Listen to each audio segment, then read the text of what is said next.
Saudara-saudara, kita maklum bahwa solat merupakan sarana yang paling efektif untuk mendekatkan manusia kepada Allah. Makin dekat manusia dengan Allah, makin tidak senang iblis dan setan. Karena itu segala macam cara mereka berusaha mengaduk-ngaduk solat kita. Dan sesungguhnya, jikalau kita mengerjakan solat, itu kan targetnya cuma dua. Pertama, agar solat kita itu sah. Yang kedua, agar solat kita itu qabul, yakni diterima oleh Allah. Kalau soal sah dan tidak, ukurannya gampang. Saya kalau ditanya orang, Pak, solat saya sah atau tidak? Saya bisa jawab. Saudara, solatnya syarat rukunnya cukup apa tidak? Cukup, sah. Itu kalau perkara sah. Tapi kalau sudah perkara qabul, Pak, solat saya diterima atau tidak oleh Allah? Ini saya tidak bisa jawab. Kenapa? Soal qabul mencakup masalah batin. Cuma ukuran logikanya, kalau syarat rukun cukup, insya Allah qabul. Saudara-saudara kaum muslimin rahimakumullah. Oleh karenanya, pada saat kita solat, iblis, setan datang dari segala macam penjuru supaya kita kehilangan rasa khusyuk. Apalagi kalau kita jadi imam yang gerak kita, bacaan kita dilihat, didengar, disaksikan oleh orang banyak. Digodanya gerakan kita, dibolak-baliknya hati kita supaya di dalam solat itu banyak yang kita ingat, hal-hal yang tidak ada hubungannya dengan solat. Kadang-kadang belum solat kita ribut nyari pulpen, enggak ketemu. Begitu takbir ingat pulpen di atas lemari. Mulai goncang lagi niat kita solat. Kadang-kadang kalau hati tidak bisa dipermainkan, iblis berbisik lagi. Gerakan kita dalam solat tidak mencerminkan kekhusyuan. Kalau gerak juga ternyata masih bisa khusyuk, bacaan kita dibuatnya kita seperti dikejar-kejar waktu. Solat Isya misalnya dengan cara kilat khusus, super singkat. Saya katakan tadi, apalagi kalau kita jadi imam, iblis mudah mendatangkan penyakit riya. Karena mengimami orang banyak, lalu supaya dikira alim, dibuatlah solatnya itu mantep-mantep. Surahnya dicari yang panjang-panjang, paling pendek sabbihis sama wadduha. Tapi kalau sudah solat sendirian, cukup inna a'toinakal kautsar sama kul huwallahu ahad. Kayaknya khusyuk bukan main. Kalau imam, bahasanya dipaseh-pasehin kayak orang 16 tahun di Mekah. Usolli fardhol maghribi salasa rakaatin.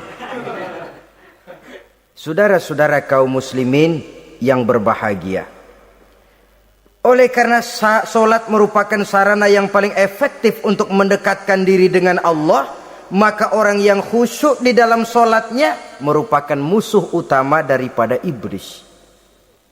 Sekarang bagaimana bisa khusyuk caranya? Kalau khusyuk 100%, rasa-rasanya sulit. Untuk sampai ke arah sana orang memerlukan tahapan. Kepada Imam Ali karramallahu wajhah, baginda Nabi pernah memberikan satu tes case.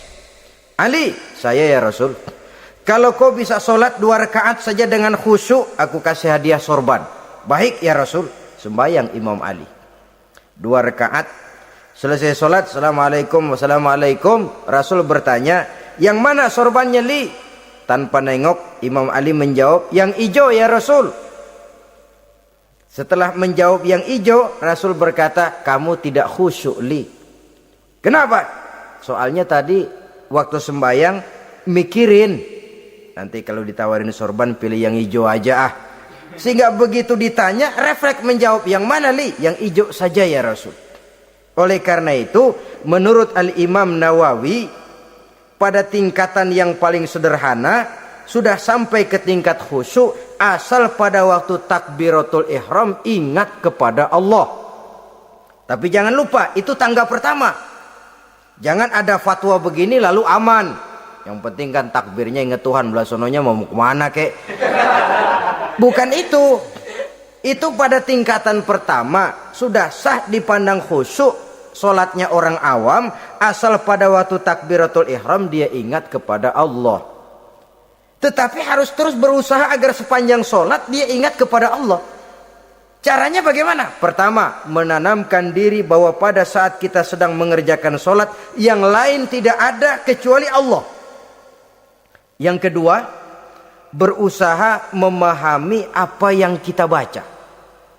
Sehingga pada saat kita sujud, subhana rabbiyal a'la wa bihamdi, terbayang kemahasucian Allah, kemahatinggian Allah. Sehingga hati tidak mengembara, mulut berucap, hati mengikuti apa yang diucapkan. Yang kadang-kadang membuat hati kita jalan-jalan, badan di masjid, badan takbir, badan ruku, tapi hati di pasar, hati di kantor, hati di pabrik. Karena yang kita ucapkan tidak berakar di hati. Yang kita baca kita nggak tahu artinya. Sangat boleh jadi hati lalu mengembara kemana-mana. Jadi untuk menopang kekhusyuan ini, cara yang paling efektif, pertama, tidak ada yang lain pada waktu kita sholat kecuali Allah. Yang kedua, berusaha memahami apa yang kita baca. Dikala kita dikala kita duduk di antara dua sujud, Rabbighfirli, ya Allah ampuni dosa saya, warhamni, kasihani saya, dan selanjutnya. Mulut membaca, hati mengikuti. Dengan mengikuti, hati tidak terlalu mengembara, ada tempat dia kembali. Saudara-saudara kaum muslimin rahimakumullah. Itu yang kelima. Yang keenam, yang menjadi musuh iblis, mu'minun nasih. Orang mukmin yang suka memberikan nasihat. Orang mukmin yang suka memberikan petunjuk. Termasuk juru-juru dakwah, para mubaligh itu merupakan musuh utama iblis. Kenapa? Tiap hari iblis kampanye. Tiap hari iblis mengajak dengan segala macam cara yang kalau perlu dia berikan kamuflase. Dia berikan fata morgana. Kalau perlu yang haram dia bungkus dengan merek halal. Kalau perlu kejahatan dia bungkus dengan baju kebajikan. Istilahnya racun diberi merek madu. Dan itu wajar. Cuma kita tentu harus punya filter, daya saring positif agar tidak salah pilih. Karena iblis ini pintar betul. Kalau kita khusyuk dalam sholat, dia tanamkan kepada kita misalnya seperti tadi itu. Sholatmu memang hebat, khusyuk. Di kampung ini tidak ada orang yang sholatnya seperti kamu. Tertanam itu dalam hati kita, timbul ujub. Akhirnya, iya, gue lihat-lihat di kampung sini kagak ada yang sembayangnya kayak gua. Nah, sudah masuk iblis. Jadi dia pandai mengikuti gerak hati dan irama denyut jantung manusia ini. Kemana kecenderungan manusia, ke situ dia masuk. Pendeknya iblis itu ibarat tukang joget, dia ngerti bener irama kendang. Saudara-saudara kaum muslimin rahimakumullah. Termasuk juru-juru dakwah, para mubaligh, orang yang suka memberikan nasihat ini. Mereka memberikan filter kepada umat, kepada jamaah, jangan sampai salah pilih. Dan iblis menyesatkan kita supaya kita salah pilih. Satu contoh ringan. Kalau di depan saudara ada dua buah gelas, yang segelas isinya jamu, yang segelas sirup. Kira-kira saudara minum yang mana? Jamu. Jamu apa sirup? Jamu. Sirup apa jamu? Jamu. Orang yang pikirannya panjang, dia pasti minum jamu. Pahit memang, getir memang, tapi besok badan sehat, tenaga kuat, gairah kerja ada, kreativitas timbul, semangat menghadapi kehidupan tumbuh. Orang mukmin orang yang berpandangan jauh ke depan.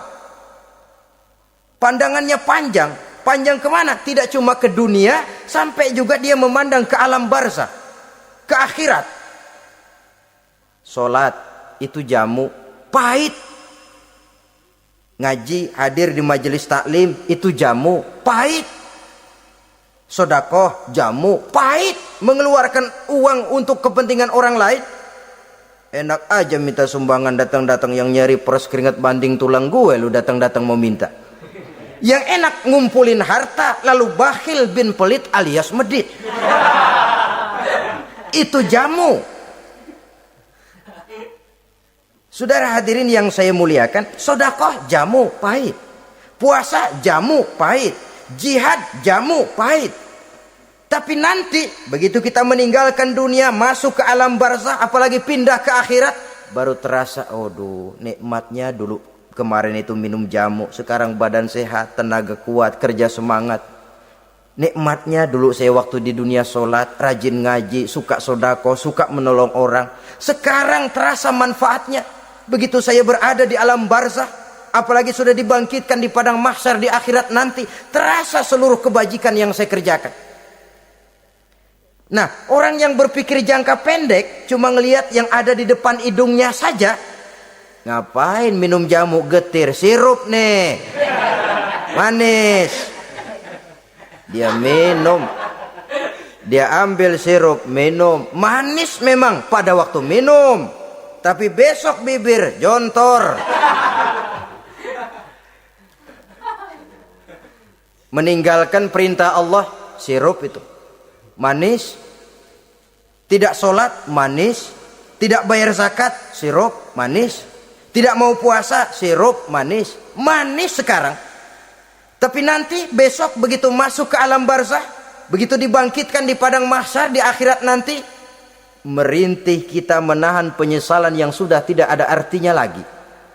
Sampai-sampai penduduk mahsyar itu ada yang berkata, diceritakan dalam Quran, ya laitani kuntu turaba.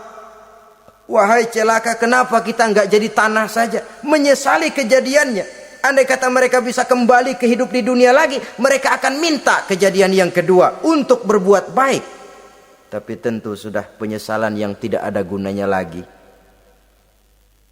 Maka saudara-saudara, emang cuman jalan duluan kecebur di sumur yang nyesel duluan. Ada orang jalan, yang paling depan kecebur di sumur, itu tuh gue nyesel duluan katanya. Nyesel duluan. Yang lain mesti nyeselnya belakangan. Saudara hadirin yang saya muliakan. Nah, orang yang suka memberikan nasihat kepada orang lain dimusuhi iblis. Kenapa? Tentu nasihat yang membawa kebaikan. Iblis enggak senang betul itu. Kita nasihatin teman, udah berhenti dah, jangan pada mabok lagi. Iblis gergetan bener. Ini orang dilarang lagi. Kita nasihati teman, udah jangan masang-masang lagi dah, nggak bakalan kena, dikebohongin. Nggak ada orang jadi kaya masang judi, bangkrut malah loh. Ini kan termasuk tipu daya iblis, judi dinamain sumbangan. Itu sama saja itu, madu, racun mereknya madu. Judi dinamain sumbangan. Kalau Kang Beca pada nyumbang. Kayak orang kaya lagunya.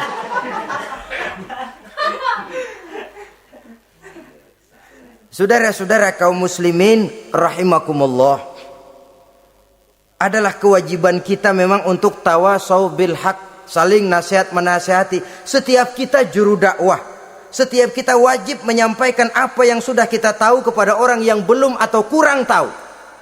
Saudara yang bisa bismillah wajib mendakwahkan bismillah itu kepada orang yang belum tahu bismillah. Saudara bisa Fatihah harus menyampaikan itu kepada orang yang belum bisa Fatihah. Persetan dengan orang lain. Apalagi yang cuma kerjanya ngeritik saja, lu baru bisa Fatihah doang udah ngajar. Biar aja yang diajarin gak bisa Fatihah kok. Apa masalahnya pemerataan di bidang keilmuan?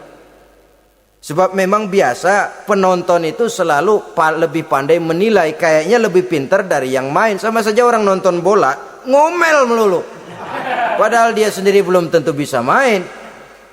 Dengerin orang pidato pun begitu. Monten bisa. Wah, kalau dia yang pidato 1 jam kayak semenit. Tapi kalau si Ano tuh kita udah pegel belum juga mau berhenti. Monten bisa. Coba dia suruh pidato udah 1/4 jam masih ama ba'du. Apa mau dibilang ama ba'du?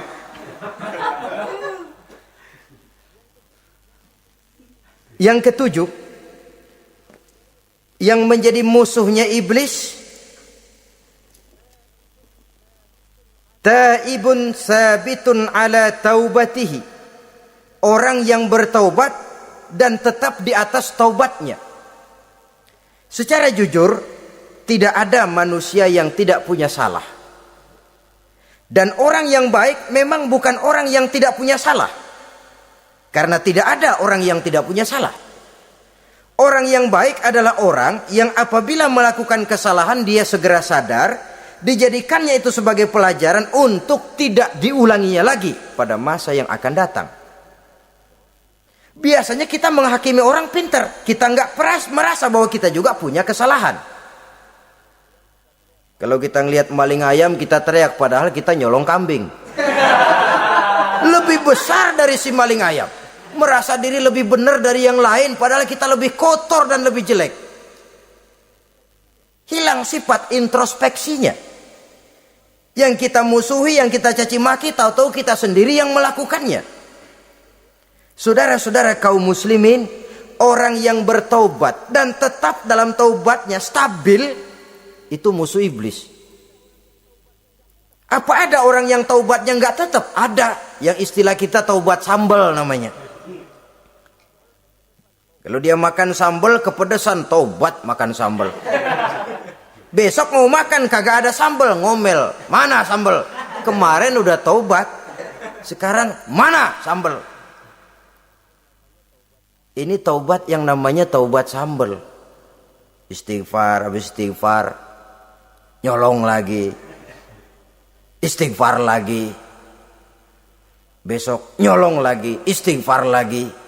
Itu taubat yang tidak tetap namanya. Allah Maha Pengasih dan Penyayang dengan segala kebesarannya. Ia akan memaafkan segala perbuatan yang bersifat salah dari hamba-hambanya. Cuma manusia kadang-kadang yang tidak mau memaafkan dirinya sendiri. Amat dungu manusia macam ini. Membiarkan dirinya hanyut berlarut dalam lembah dosa. Sementara dia diberikan umur, tidak digunakannya untuk bertaubat. Innallaha yaqbalu taubatal abdi ma lam yugharghir. Allah senantiasa akan menerima taubat seorang hamba sepanjang nafasnya belum sampai di tenggorokan. Kalau nafas sudah sampai di tenggorokan baru berniat taubat, kasib terlambat. Kayak Fir'aun. Fir'aun itu begitu ditenggelamkan di lautan merah, udah cengap-cengap mau mampus, baru ngomong dalam sekaratnya, amantu bi Rabbi Musa wa Harun. Kalau begini mah saya juga percaya sama Tuhannya Musa. Udah sekarat baru mau taubat, malaikat maut gemes banget dilelepin, mati.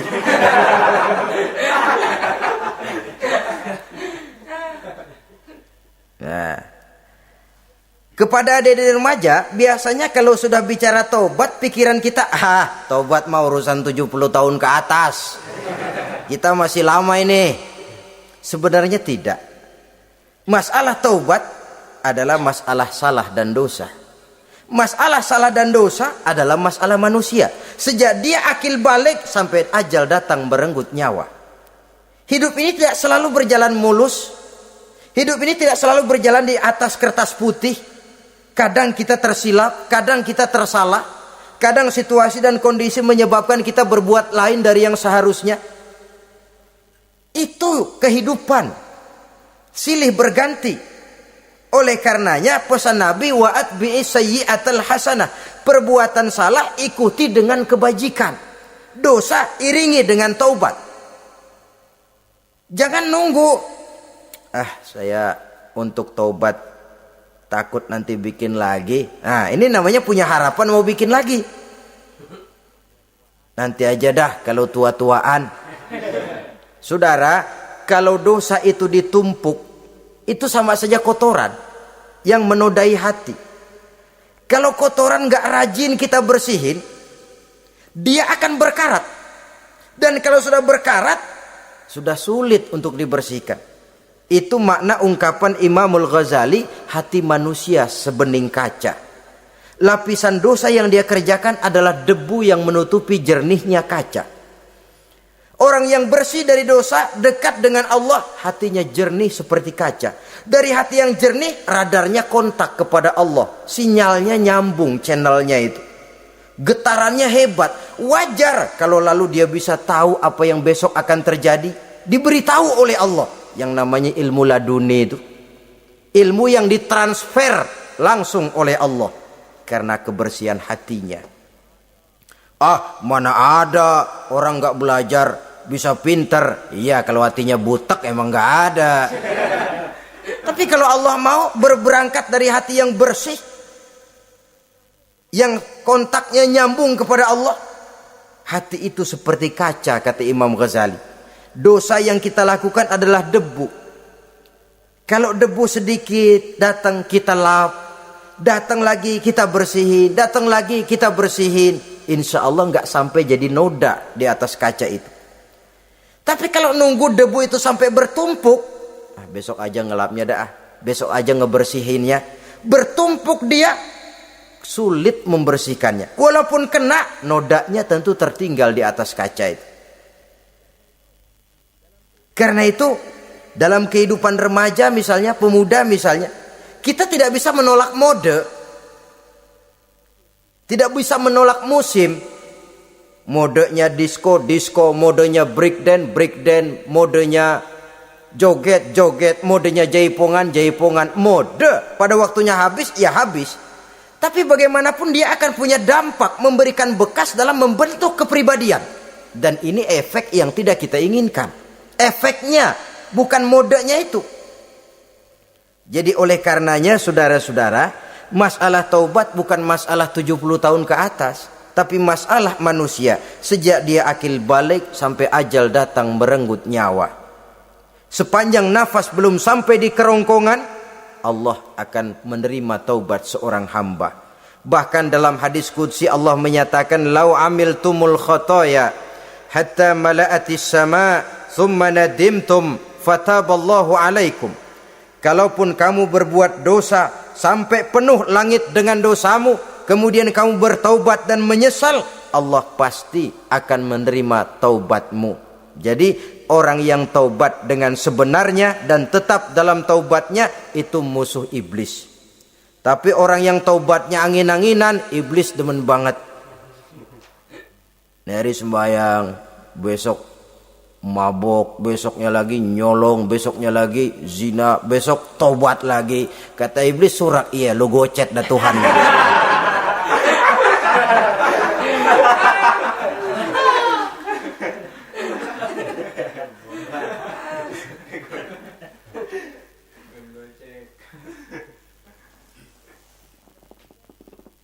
Selanjutnya yang ke-8, musuh iblis, musuh setan, mukminun yudawi mu'alat taharah.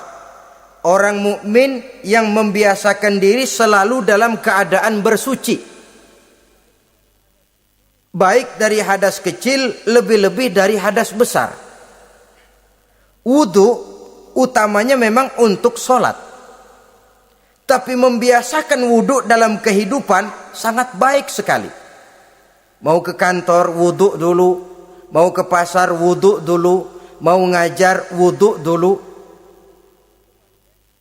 Apa sebabnya? Karena dalam keadaan suci, orang ada sikap memelihara kesuciannya. Kalau kita naik PPD pagi-pagi gelantungan, kalau punya wudu, hati-hati, kesenggol perempuan juga sayang sama wudu. Tapi kalau nggak punya wudu, jangan kesenggol, kita nyeruduk. Ada semacam sikap apik di dalam kehidupan ini.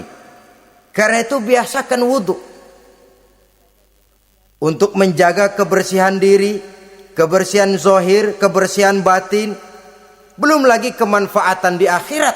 Sebab kata Nabi, "Inna ummati ya'tuna yaumal qiyamah ghurran muhajjalin min asaril wudu. Umatku di akhirat nanti akan datang menghadap Allah dengan muka berseri-seri, bersinar-sinar dari sebab sering wudu. Sehingga tidak usah mengaku pun Rasul akan memanggil karena muka yang sering tersentuh air wudu ini.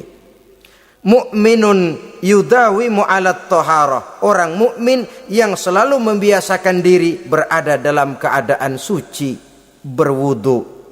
Kita lihat ajaran wudu ya. Dari sejak bacaan-bacaannya saja itu sudah membawa manfaat. Lalu dari segi bahwa kita manusia sering tersilap melakukan dosa-dosa kecil. Dosa-dosa kecil itu oleh air wudhu dia rontok. Tangan kita suka colak-colek pada saat membasuh dua tangan. Allahumma inni as'alukal yumna wal barakah wa a'udzubika minasyu'mi wal halakah. Dosa yang ada di tangan itu rontok. Mata kita suka pelatat-pelotot, nggak karu-karuan pada saat membasuh muka. Nawaitu raf'al hadasil asghar. Dosa yang ada di mata rontok dari segi pembersihan batin. Belum lagi dari segi pembersihan zahir. Sehari semalam kalau 5 kali saja kita terkena air wudu, itu sudah menjaga kesehatan dan kebersihan.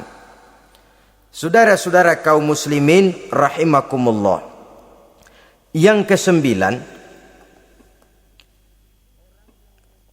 orang yang menjadi musuh iblis yaitu mutawarra'un anil haram. Orang yang memelihara diri dari yang diharamkan oleh Allah.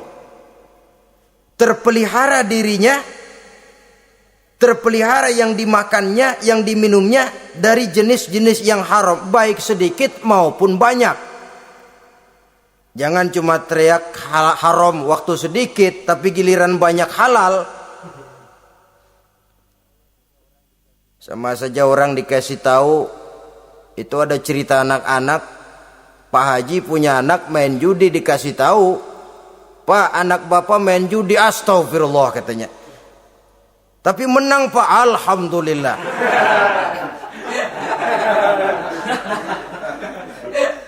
Ini kan sama saja, giliran sedikit dibilang haram karena dia nggak dapat jatah, begitu dapat banyak dan dia kecipratan jadi halal. Yang sedikit haram, banyaknya pun juga haram. Yang banyaknya haram, sedikitnya juga haram. Ada orang bilang minuman keras kalau nggak mabokkan nggak haram. Yang memabokkan banyaknya, sedikitnya tetap saja haram. Ma askaro kasiruhu faqaliluhu haramun. Apa yang banyak menyebabkan jadi mabuk, sedikitnya pun juga haram. Saudara-saudara kaum muslimin, yang ke-10 yang terakhir, musuh daripada iblis ialah mukminun rahimun. Orang mukmin yang berhati pengasih. Orang mukmin yang suka menyambung silaturahmi. Orang mukmin yang tidak suka bertengkar. Orang mukmin yang tidak suka marah-marahan. Kalaupun terpaksa marah, tidak lebih daripada 3 hari. Jadi boleh saja marah kalau alasannya tepat, tapi nggak lebih dari 3 hari. Kalau perlu bikin perjanjian, kita marah ya 3 hari. Itu limit. Tidak halal kata Nabi bagi seorang muslim menjauhi saudaranya lebih dari 3 hari. Tidak halal itu artinya haram. Kita ini kadang-kadang kalau sudah marahan sama tetangga kah, sama teman kah, kadang-kadang suka berlaku perpanjangan waktu. Tidak cukup perpanjangan waktu, ditambah lagi perpanjangan generasi. Enggak cukup kita yang marah, orang lain kita sundut-sundut supaya ngikut marah lagi. Marah pakai ngundang. Kayak mafia lagunya, udah dia marah, orang lain lagi disuruh marah. Saudara hadirin yang saya muliakan, mukmin yang punya sifat belas kasih, berhati jernih, itu musuh utama dari iblis. Tetapi mukmin yang suka marah-marahan, tukang hasut dan tukang bakar, itu teman-teman iblis. Oleh karena itu, mudah-mudahan kita semua menjadi musuh iblis. Dan jangan menjadi musuh iblis. Jangan menjadi teman iblis. Sebab iblis sudah kadang memproklamirkan permusuhan. Sekali dia musuh kita, selamanya dia akan tetap menjadi musuh kita. Berusahalah untuk menjadi musuh iblis dan jangan sekali-kali toleransi. Jangan berusaha menjadi teman iblis. Inilah yang kita bicarakan pada pertemuan ini. Mudah-mudahan ada manfaatnya. Terima kasih atas segala perhatian. Mohon maaf atas segala kekurangan. Wassalamualaikum warahmatullahi wabarakatuh. Waalaikumsalam.